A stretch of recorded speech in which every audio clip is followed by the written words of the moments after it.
Welcome to the webinar. In this video, we're going to discuss how to read magazine articles.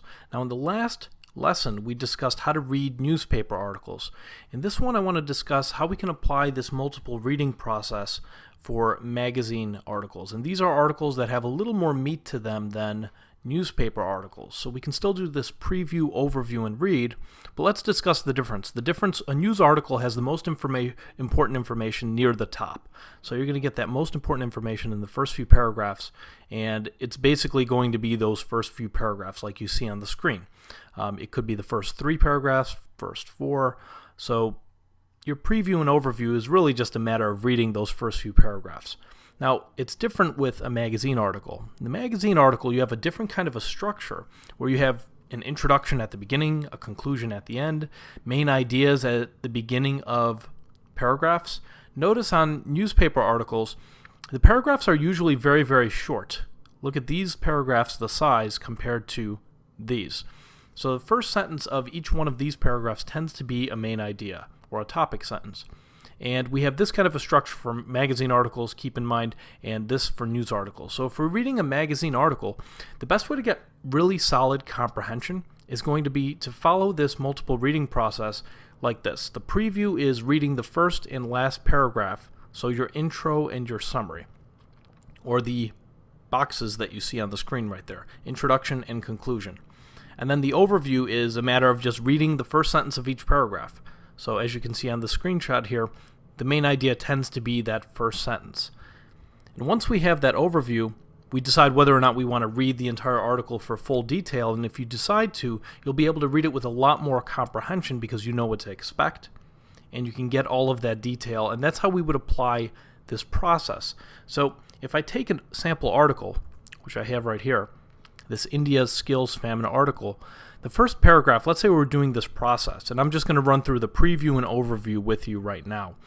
We would read this first paragraph right here, which says, "The economic transformation of India is one of the great business stories of our time. As stifling government regulations have been lifted, entrepreneurship has flourished, and the country has become a high-powered center for information technology and pharmaceuticals. Indian companies like Infosys and Wipro are powerful global players, while Western firms like GE and IBM now have major research facilities in India employing thousands.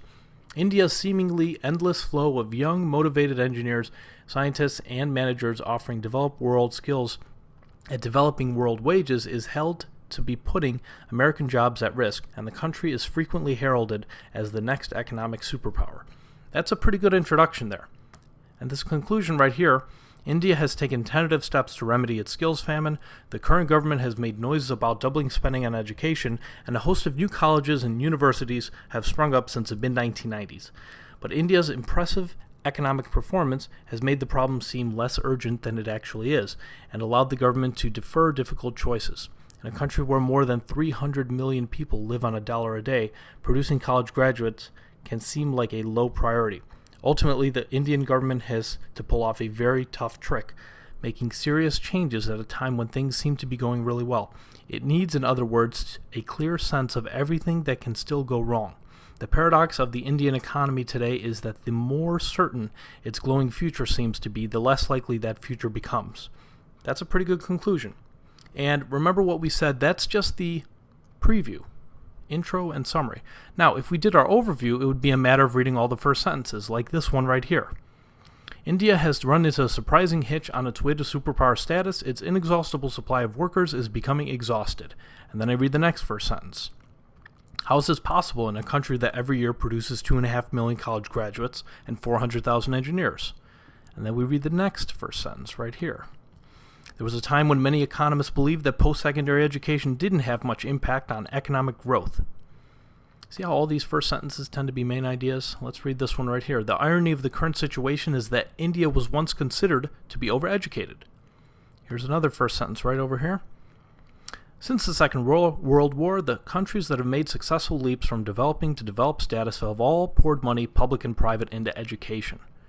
And then this last first sentence, which we already read from before, that was part of our conclusion. You see how just reading the intro paragraph, the summary paragraph, all of these first sentences makes it really easy to understand what this is going to be about. And I'll bet you if you were going to read this in full, we're not going to do it right now, but if you were going to read this in full you would get much better comprehension because you know what to expect. You know it's about India, their economy, education, their skilled workforce.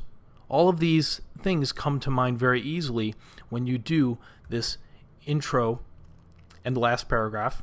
The preview, overview, and read, this three-step process makes it a lot easier when you're going through magazine articles. So just keep in mind, anytime you have a magazine article, it's going to look like this for the most part. There's going to be some kind of an introduction. There's going to be some kind of a conclusion. I know this is a very simplified one-page article, but even in the longer magazine articles, the same kind of structure is going to hold true. For the longer articles, it's just that your introduction might be a few paragraphs long, and your conclusion might be a few paragraphs long, but you'll still have those first sentences of paragraphs be the main idea. So keep that in mind. If you're doing a lot of reading of magazine articles, you can still apply the multiple reading process to get that enhanced comprehension.